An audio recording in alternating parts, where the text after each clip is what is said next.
Hello everyone, তো এখন আপনাদের সাথে আজকে আমি যে রেসিপিটি শেয়ার করব সেটা হচ্ছে মাংসের পুরে ঠাসা মোমোস রেসিপি। কিভাবে সহজে বাসায় তৈরি করতে পারবেন। দেখুন, মোমোসগুলো দেখতে যতটাই আমি খেতেও ততটাই ইয়ামি। এটা তৈরি করার জন্য এখানে মাংসটাকে প্রথমে ভালোভাবে পানি দিয়ে কষলিয়ে কষলিয়ে ধুয়ে নিতে হবে যাতে কোনো ময়লা না থাকে। দেন মাংসটাকে একেবারে কিমা করে ফেলতে হবে একটা ছুরি দিয়ে, বা আপনি চাইলে ব্লেন্ডারেও হালকা করে একটু ব্লেন্ড করেও নিতে পারেন। দেন এটাকে কিমা করা হয়ে গেলে এর ভিতরে লবণ দিয়ে এটাকে আবারও ভালোভাবে কষলিয়ে নিতে হবে।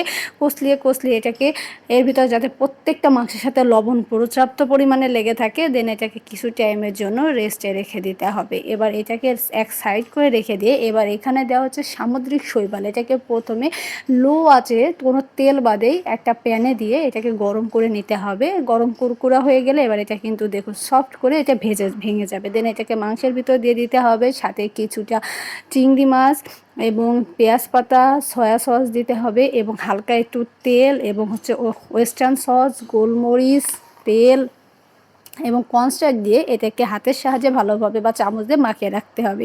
এবার মোমোস যে ডোগুলো তৈরি করা হয়েছে তার চারপাশে পানি দিয়ে এবার এর ভিতরে পুর দিয়ে ঠিক এইভাবে মোমোসগুলো তৈরি করে নিতে হবে। প্রথমে মোমোসটাকে এইভাবে পানিতে ডুবিয়ে 2 মিনিটের জন্য এটাকে ফুটিয়ে নিতে হবে। দেন এটাকে তুলে নিয়ে এবার এটা স্টিমারে দিয়ে এটাকে 15 মিনিটের জন্য ভাপিয়ে নিতে হবে। এদিকে একটা সস তৈরি করতে থাকি, ওদিকে মোমোসটা ভাপানো হতে থাকুক। দেন এর ভিতরে এটা হচ্ছে স্যালাড সস বলা হয়, ওই এটাও যে কোনো বড় বড় সুপার শপে পাওয়া যাবে। দেন এর ভিতরে সয়া সস এবং হালকা একটু চিনি দিতে হবে। দেন যখন মোমোসটা হয়ে যাবে তখন উপর থেকে তেল একটা ব্রাশের সাহায্যে সসটাকে ওর গায়ে মাখিয়ে নিতে হবে। এখন কিন্তু যখনই দেওয়া হবে এবার এই পর্যায়ে এত সুন্দর একটা স্মেল আসবে, আপনি বাসায় তৈরি না করা পর্যন্ত বুঝবেন না। এটা কিন্তু একেবারে পুষ্টিগুণে ভরা, বাচ্চারাও পছন্দ করবে। অ্যান্ড ভিডিও ভালো লাগলে like, comment, share and subscribe. ধন্যবাদ।